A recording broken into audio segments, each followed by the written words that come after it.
Question number 8 दिला आहे. If A is equal to B is equal to C is equal to D, म्हणजे ह्या चारही पण किमती कशा तुमच्या सेम आहेत बरं का. समजा ह्या सगळ्यांची किंमत आपण 1 ठेवूया. ओके, तर इथं ए बाय 5 आहे तर 1/5 लिहिता येईल याला. इथं बी बाय 5 म्हणजे 1/7, बी बाय 7 आहे बरं, 1/7.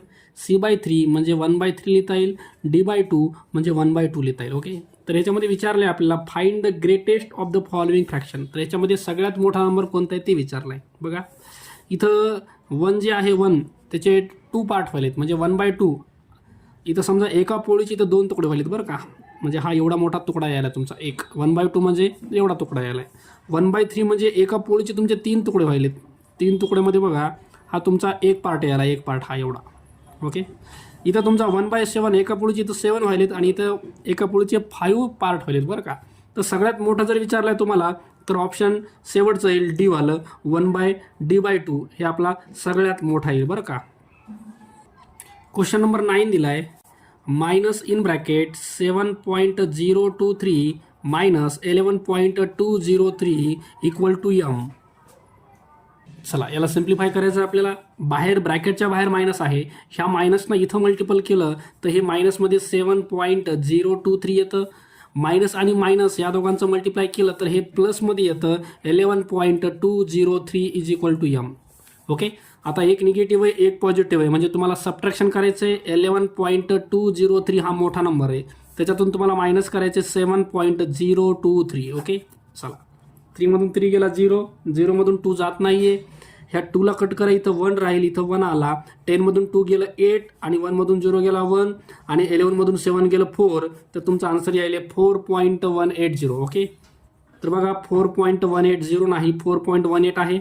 ऑप्शन नंबर 3 हे आपला आन्सर असेल.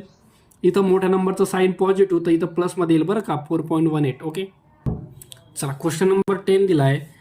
3 - 7 × 0.2 divided by 14 is equal to P. Okay, चला याच्यात काय करता येतं बघा. 3 - 7 आणि 0.2 ह्या दोघांचा प्रोडक्ट करून टाका. हा प्रोडक्ट येईल तुमचा 7 × 2 14, एक नंतर पॉईंट म्हणजे हा 1.4 यायला आहे.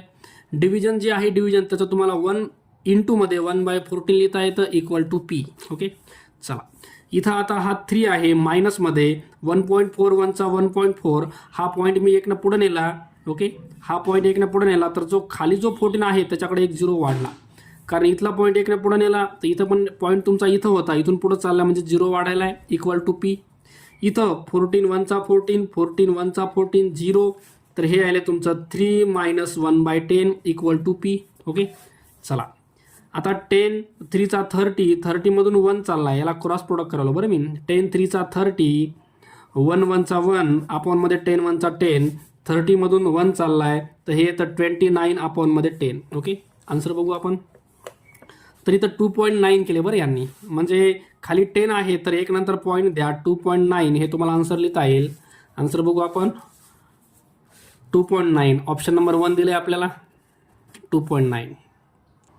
चला क्वेश्चन नंबर 11 दिला आहे. 135 आणि 122 ह्या दोघांचा प्रोडक्ट आहे 16,470. ओके, आता हीच व्हॅल्यू त्याने डेसिमल मध्ये दिली आहे आणि विचारले आपल्याला 0.16470 ह्याला डिवाइड केलं आहे 0.122 ना. ओके, चला हे डिव्हिजन करायचं आपल्याला. आता बघा ह्याच्यात काय आहे, ह्या दोघांचा प्रोडक्ट हा आला आहे तर ह्या संख्येला जर ह्यानं डिवाइड केलं 122 डिवाइड केलं तर तुमचं येणारं आन्सर आहे 135. ओके, चला ह्या नंबरला ह्याने डिवाइड केलं तर 135 येणार आहे तुमचं. ओके, आता राहिला पॉईंटचा असा पॉईंट टाकूया. हा पॉईंट जर आपण 3 मागं सरकवला तर इथं 122 राहिलं.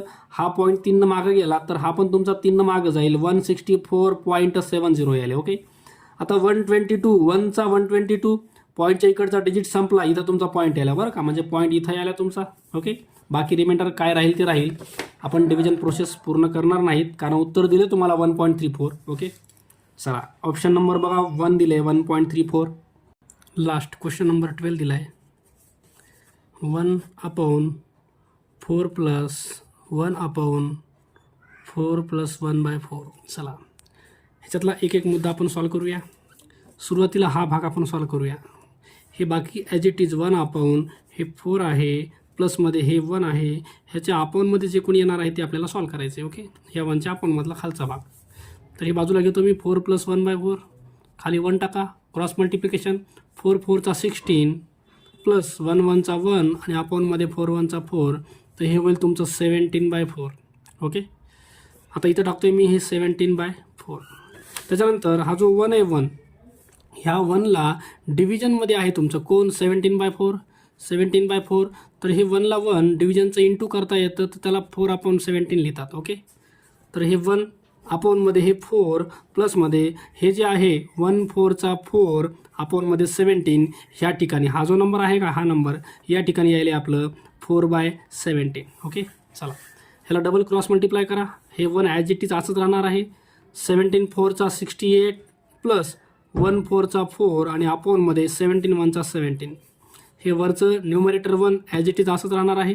अपॉनमध्ये 68 आणि 4 72 अपॉनमध्ये 17. ओके, आता वरचा जो 1 आहे न्यूमरेटरचा ह्याच्या डिव्हिजनमध्ये आहे, तर खाली लिहिण्याच्या ऐवजी मी डिव्हिजनचं सिम्बॉल टाकून लिहितोय 72/17. तर हे 1 इंटू हे 17 वर जाईल आणि 72 तुमचा खाली येईल. 17 1 17 आणि हे अपॉनमध्ये 72. ओके, तर हे तुमचं लास्ट आन्सर येईल 17/72. 17/72. ओके, तर ऑप्शन बघू आपण. 17/72 ऑप्शन नंबर 2 हे आपलं आन्सर असेल.